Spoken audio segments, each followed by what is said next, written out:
mensaje que titulé La maravillosa gracia de Dios. Mira nada más qué precioso mensaje. No porque yo lo vaya a predicar, sino porque de verdad es un mensaje sumamente poderoso. La maravillosa gracia de Dios. La gente, amados, desde el principio ha buscado encontrar su propia veredita, su propio caminito hacia Dios. Quiero decir, sin ir por el camino correcto que Dios ha establecido. La gente tiene, a veces tenemos hasta dichos. ¿Se acuerda ese dicho? La gente dice, no, pues si Dios dice, ayúdate, que ni está en la Biblia. Pero la gente dice, pero si yo me ayudo, yo sé que la Biblia dice que Dios me va a ayudar. No dice así. Ese es un dicho que la gente ha inventado, tratando de decir, si me voy por aquí, es que por aquí quiero irme y Dios me tiene que ayudar. Y no es así, hermano. Otros que escuchan frases como, sé todo lo que tú puedes ser. Tú puedes ser todo lo que quieras hasta llegar al cielo. Y no es así, porque no hay nada que nosotros podamos hacer que nos gane la salvación. Alguien acá dirá amén. No hay nada, hermano. La salvación no se puede ganar por ningún acto, ninguna obra, ninguna cosa que tú y yo hagamos. Pero desde el principio, no sé cuántos se acuerdan de la Torre de Babel, allá en Génesis. Dios les dio un mandamiento a la gente después de salir del arca y les dijo, espárzanse por toda la tierra y llénenla. Y la gente, ¿qué hizo? Dijeron, no nos conviene esparcirnos. Miren nada más que cabezones.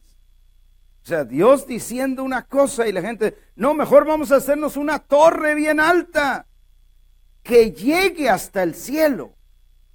Y dijeron, así con todas las palabras, por si fuéramos esparcidos por toda la tierra. ¿Qué hizo Dios? Dios vino, confundió los lenguajes y dice la Biblia que fue la forma que pararon de edificar. Y entonces dijeron, no, pues así por la buena, así yo me junto con Pedro y con Juan y hablamos el mismo idioma y otros hablaban el mismo y cada quien se fue por su rumbo como era la intención. Te hablo esto para dejarte saber a manera de introducción que no es por la forma, por el camino, por la vereda que nosotros decimos por aquí me voy a ir. No es por ahí. Tiene que ser como Dios dice. En Juan, ahora sí, capítulo 14, verso 6, por favor. Juan capítulo 14, 6, Jesús dejó muy claro, mire este verso, que no hay otro camino a Dios. Dice, Jesús les dijo, yo soy el camino y la verdad y la vida. Nadie viene al Padre sino por mí. ¿Qué fue lo que estableció Jesús? No es esa forma como tú dices, yo me voy a ir por acá, yo voy a hacer esto, yo creo que de todas maneras Dios se va a agradar. No, tienes que estar seguro y tengo yo que estar seguro que cómo me acerco a Dios es como Dios ha establecido. Jesús lo dejó bien claro. Yo soy el camino, yo soy la verdad, yo soy la vida. Nadie viene al Padre sino por mí. Eso me lleva al primer punto en mi mensaje en este día. Y el primer punto lo titulé, la desobediencia de Adán nos volvió pecadores. Fíjate nada más. Un Señor que nosotros ni conocimos, pero que fue el Padre de toda la humanidad, desobedeció. Todos ustedes, espero que han oído la historia de Adán y Eva, como Dios les dijo, miren, pueden comer de todo, muchachos. Todo lo que hay aquí es para ustedes, excepto que no coman de un solo árbol del huerto. Era el árbol del conocimiento del bien y del mal. Fíjate cómo era. Ese árbol parecía que iba a ser muy bueno comerlo. Imagínate, hasta el día de hoy, algunos de nosotros podemos decir, yo quisiera comer de ese árbol para poder conocer el bien y el mal. Y fue exactamente lo que le sucedió a ellos. El asunto es que cuando Dios dice no comas de él es porque Dios tiene un plan. Amén. Y Dios tiene una razón. Y yo te voy a decir cuál era la razón. Cuando el hombre conoce el bien y el mal, juzga el bien y el mal conforme él cree que algo es bueno y que algo es malo. ¿Me estoy explicando? De tal manera que una persona dice, pues fíjate, yo creo que andar desnudo por la calle es bueno. Yo voy a andar desnudo. ¿Por qué? Porque él juzga y piensa que eso es bueno. O alguien dice, yo juzgo que un hombre puede tener 2 o 3 mujeres o las que aguante. Yo juzgo que así debe ser. ¿Qué está haciendo? Juzgando el bien y el mal en base a lo que él piensa que es el bien y el mal. ¿Me estoy explicando? Por eso Dios no quería eso para nuestros primeros padres. Por eso Dios les dijo, ustedes coman del árbol de la vida, que yo les doy la vida y yo les doy las instrucciones necesarias para que ustedes sepan cómo deben vivir en la vida. Pero nuestros primeros padres desobedecieron y la desobediencia de Adán nos volvió pecadores. De ahí que alguien puede decir, pastor, yo no pequé como Adán. O es más, fíjese, alguien puede decir, yo no soy muy malo. ¿Cuántos hemos dicho eso, verdad? Alguna vez o no. No, pues yo la verdad, fíjate que yo casi me alquilaban para niño Dios de chiquito y luego pues toda la vida no mato, no robo, no obedezco a mis padres. Yo debo ser bueno. Cualquiera podemos decir, yo creo que yo no soy de ese rebaño de pecadores porque yo no me siento pecador o yo no me veo pecador. El asunto es que vamos a ir a Romanos 5:12. ¿Qué dice la Biblia? No es que pienso yo, no es que piensas tú. ¿Qué dice Romanos 5:12? Por tanto, como el pecado entró en el mundo por un hombre, todos digan por un hombre, y ese hombre fue Adán. Y dice, y por el pecado la muerte, que quiere decir por el pecado entró la muerte, y luego dice, así la muerte pasó a todos los hombres. ¿A cuántos? Todos. No dice algunos, no dice pasó a los más malos, no dice pasó a los que no obedecen a Dios, dice la muerte pasó a todos los hombres por cuanto todos pecaron. Aquí te doy un principio que es importante. Nosotros no somos pecadores porque pecamos. Nosotros pecamos porque somos pecadores. ¿Por qué somos pecadores? Porque ya nos viene desde Adán. O sea, una persona no se convierte en pecador porque peca, sino peca porque trae la naturaleza pecaminosa que heredamos desde Adán. La muerte pasó a todos los hombres. Y aquí es importante aclarar que esa muerte entró sin preguntarnos y sin importar si tú y yo hacemos bien o hacemos mal. La muerte pasó así a todos los hombres. Segundo punto, la obediencia de Cristo nos declaró justos. Fíjate esa declaración. Si el pecado de Adán nos convirtió en pecadores, la obediencia de Cristo nos declaró justos. ¿Qué nos declaró justos, amados? La obediencia de Cristo. Grave es eso. Porque no es mis buenas obras, no es lo que yo logre hacer, no es la mucha obediencia que yo le dé a Dios. Es bueno obedecer, no me malentienda. Pero lo que te quiero decir, no nos convierte en justos el hacer mucho por Dios, sino que lo que nos convierte en justos o nos declara justos es la obediencia de Cristo Jesús. Romanos capítulo 5, por favor, versos 18 al 19. Romanos 5, 18 al 19. Dice: así que, como por la transgresión de uno. ¿Cuál fue ese uno que pecó? Diga fuerte, Adán.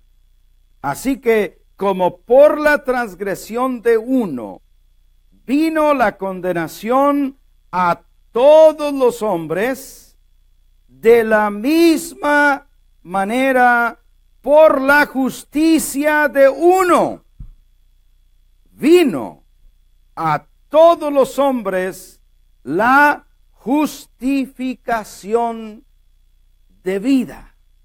Verso 19.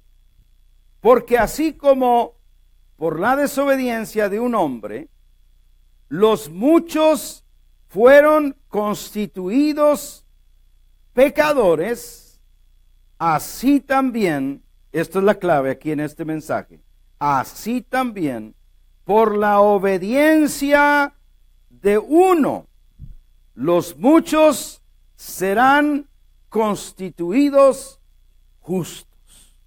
¿Por qué serán? Porque lo único, Cristo ya hizo todo lo que iba a hacer para justificar al pecador que cayó en Adán. Pero lo único que resta, mis amados hermanos, y aquí entro casi a mi tercer punto, pero lo único que queda es que tú y yo creamos en Él. Si una persona logra creer que la salvación no se logra por nada que yo haga, sino que únicamente puede venir a nosotros por recibir a Cristo. Cuando a mí me hablaban de Cristo, amados, a mí se me hacía, como dicen, muy bueno para ser verdad. Yo decía, ¿nada más por recibir a Cristo así? Sí, me decía.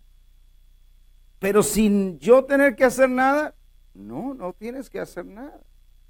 No, pues no lo creo, porque yo creo que debo de hacer algo. Y hay mucha gente que está atorada en ese punto porque no pueden concebir que la gracia, amados hermanos, la gracia de Dios es ese favor que Él nos concede sin merecerlo. Si usted, por ejemplo, un hombre malo hace algo muy horrible en su familia, vamos a decir que le hace daño a algún miembro de su familia, vamos a ir más allá, le hace daño a un hijo, a una hija, lo asesina, y usted tiene justificación para decir, ese hombre, si yo lo agarrara, lo mataría. Eso es venganza. Pero dentro del coraje que usted siente, hasta mucha gente dirá, pues está justificado. Pero de pronto usted dice, no, ¿sabes qué? Yo no le quiero hacer nada, pero ese hombre merece que lo metan a la cárcel o merece morir por lo que hizo. Eso es justicia. Pero si de pronto usted dice, ¿sabes qué? Tú me hiciste este gran mal, pero yo te perdono. Y hallando que ese hombre ahora no tiene dónde vivir, tú te lo traes a la casa, a tu casa. Y le dices, aquí vas a vivir conmigo. Eso es gracia. ¿Por qué? Porque ese hombre no merecía eso que tú le estás haciendo, pero se lo haces. Esa es nuestra condición con Dios, mis amados. Ninguno de nosotros merecíamos que Dios nos recibiera en su familia. Éramos pecadores y no podíamos hacer nada que agradar a Dios. Isaías dice, nuestras mejores obras son como trapos de inmundicia delante de Dios. Las mejores, ya las otras olvídate, pero las mejorcitas, dicen, ni esas pasan. Entonces, dentro de la religión, nosotros, si alguien te dice, tú ya te hiciste religioso, tú tienes que decirle, fíjate que no, porque yo soy cristiano, no religioso. ¿Cuál es la diferencia? Porque mucha gente no le ve diferencia. La diferencia es que la religión siempre busca alcanzar a Dios, a ver cómo, por obras, por actos que yo hago, por ayudar al prójimo, por dar dinero, siempre busca estar brincando para alcanzar a Dios. Pero la mala noticia es que la religión nunca llega a Dios. Se queda en intentos. ¿Cuál es el cristianismo?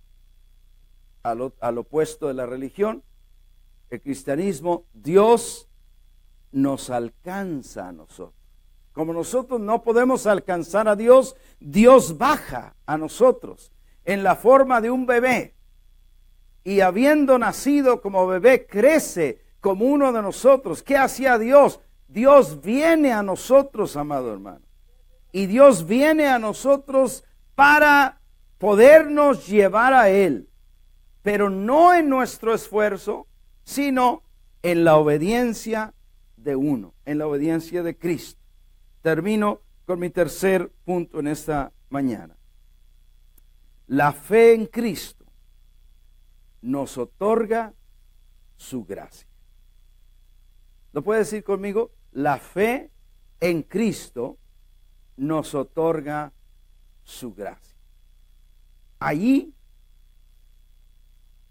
si pudieras llevarte eso contigo, se destruiría un montón de cosas que nosotros hemos tratado de agradar a Dios de esta manera, de esta otra, y de pronto descubrirías la fe en Cristo es la que me otorga su gracia. Romanos capítulo 5, por favor, verso 2. 31 y 32, no es 2. 5:2 primero y luego vamos a leer el otro.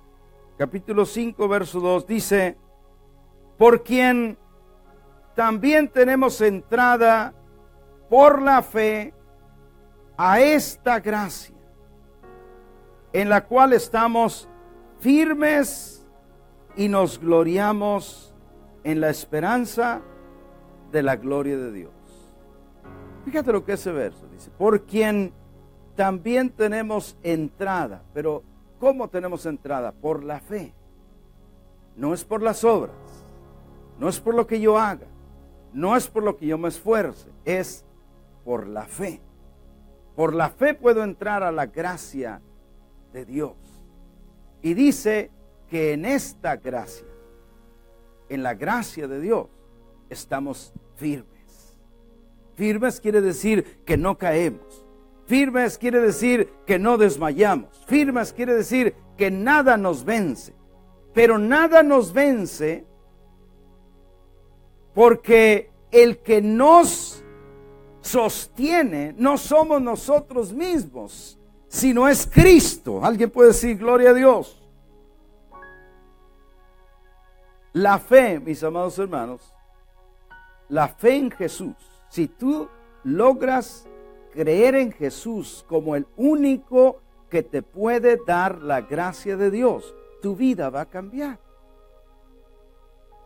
Hay muchísima gente que dice, es que yo he oído el mensaje, he ido a la iglesia, pero la verdad es que yo no puedo cumplir con todo lo que la iglesia dice que debo de hacer. Y si te dieras cuenta, la iglesia no es quien para dictar lo que debes o no debes de hacer. Es el Espíritu Santo dentro de nosotros el que nos va a guiar y el que nos va a enseñar si ese show de televisión que estás viendo no es apropiado, si esa compañía que tú tienes no es apropiada, si esa relación que estás viviendo no es apropiada, pero es el Espíritu Santo. Y alguien dijera, pero aún así yo no tengo la fuerza para vivir la vida cristiana. ¿Y sabes qué? Yo te digo en este día, tienes toda la razón. Porque la vida cristiana es imposible de vivir a menos que Cristo viva en nosotros y nos dé el poder. De manera que la gracia, fíjate esto, la gracia por un lado es el favor inmerecido de Dios hacia el pecador. No podía salvarse, pero la gracia lo alcanza. No podía llegar a Él, pero la gracia dice, yo te abrigo bajo mis alas. Ven a mí, todos los que están trabajados y cargados, yo los haré descansar. Por un lado, la gracia abriga al pecador y lo perdona. Y lo hace hijo de Dios. Pero escucha esto, por el otro lado, la gracia nos da poder para poder vivir para Dios, para poder amar a Dios, para poder honrar a Dios, para poder vivir como hijos de Dios, hijos e hijas de Dios que honran su nombre. La fe en Cristo, mis amados hermanos, nos revela que ahora Dios es nuestro Padre. ¿Cuántos tienen aquí un Padre celestial, todopoderoso, que les ama? La fe es la que nos deja saber. Si estuviera a tu lado algún amigo de esos que no creen, te diría, que ese es puro rollo, como decimos en Coahuila. Eso no es cierto. Tú te estás imaginando que Dios es tu Padre. ¿Por qué? Porque el que no tiene fe no cree. Pero el de fe cree que hemos recibido a Jesús, cree que Jesús ha venido a mi corazón, que vive en mi vida y que Dios es mi Padre, que Jesucristo es mi hermano mayor, que vive en mí y que todos los hijos e hijas de Dios son ahora mis hermanos. Eso es lo que cree el que tiene fe en esta gracia en el Señor Jesucristo.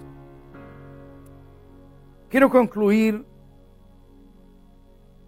diciéndote lo que quizá alguna gente se pregunta, ¿cómo? Y lo que quizá yo me preguntaba también, diciendo, ¿cómo puede Dios perdonarme si yo no lo merezco? Así de sencillo. O sea, muchos reconocemos que no merecemos que Dios nos perdone, y cuando te hablan el mensaje de Jesucristo, de la gracia de Dios, decimos, ¿cómo puede Dios perdonarme si yo no lo merezco? Y por otro lado, que era mi problema cuando a mí me hablaban de Cristo, decimos, ¿y si yo no he hecho nada para merecer que Dios me trate bien? A eso yo te enseño una porción en Lucas capítulo 23, un par de versos ahí. Lucas 23, 42. Quiero que veas esta historia que para mí es la más gloriosa, que nos enseña un hombre, quizá como tú y como yo, pecador. Diga fuerte, un hombre pecador. Mire, este hombre estaba colgado en una cruz. Había sido juzgado por la ley y los actos que había hecho le habían ganado la pena de muerte.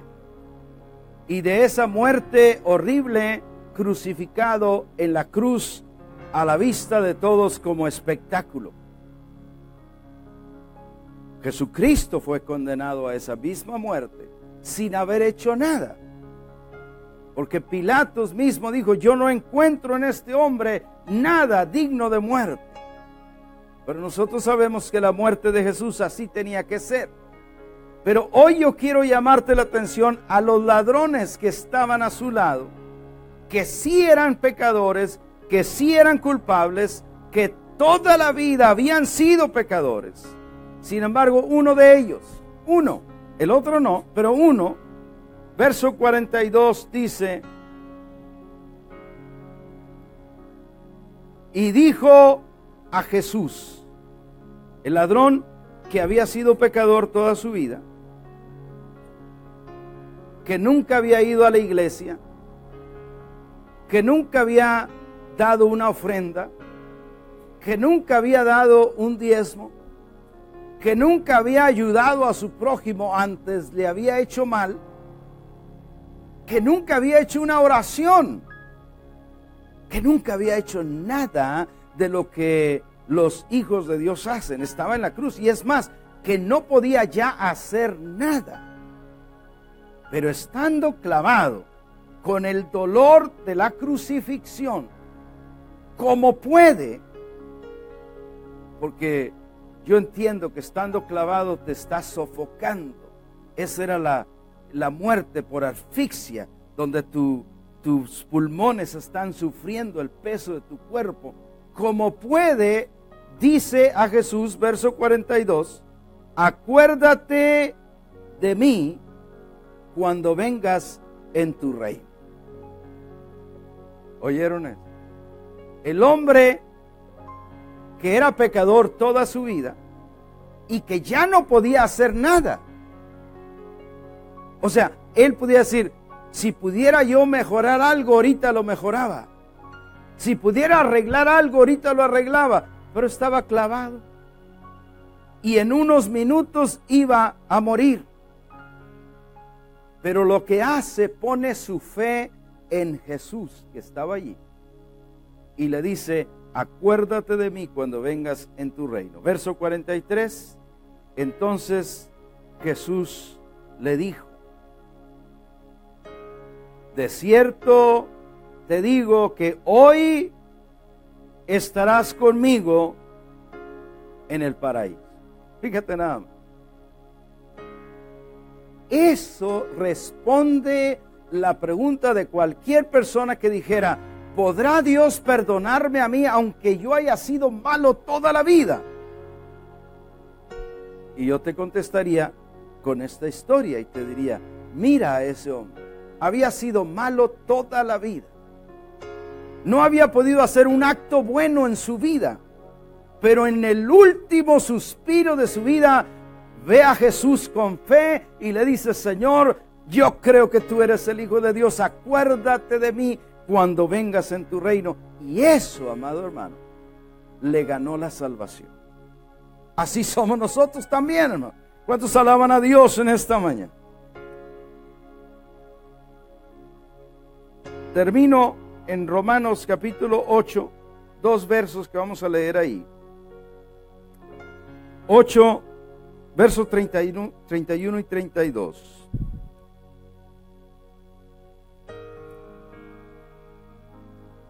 Dice, ¿qué pues diremos a esto?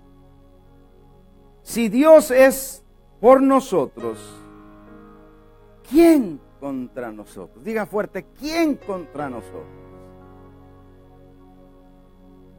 ¿Verdad que si Dios está con nosotros, nadie va a poder hacernos daño? Y al último dijo Jesús, ¿qué daño te pueden hacer? ¿Matar tu cuerpo? Pero el alma no pueden tocar. El espíritu no lo pueden tocar.